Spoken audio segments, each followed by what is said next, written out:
Congratulations sa ating mga investors ng Fora One Dagupan. And actually, we're here. Ayan na. Alam nyo po ba, itong nakikita ninyo na 4 hectares, 4.3 or 4.2 hectares, yan po ay commercial. At dadako naman po tayo sa update na mismo ng ating mga building. Ayan. So, eto po, dito siya. Ayan. Actually, sabi ni engineer, dalawa po yung road. Yan yung De Venecia Road. Ayan. May lusutan po yan. At ito naman po yung Spine Road. Ayan. Kasi ang Fora Dagupan po ay nasa sentro. Ayan. So, yan yung kahabaan po na nakikita nyo na yan. Yan po yung Spine Road. And eto naman po, ayan.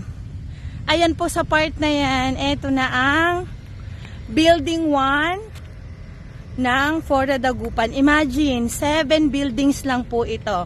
At hanggang 8 floors lang. Kaya low density po ang ating mga buildings dito. Yan. At sunod na po doon, sa next sa kanya, yung open space, doon po itatayo ang Building 2. So, ganito po kalawak. Ayan. Ang kabuuan ng Fora Dagupan. First ever township development project dito sa Dagupan. Congratulations, investors!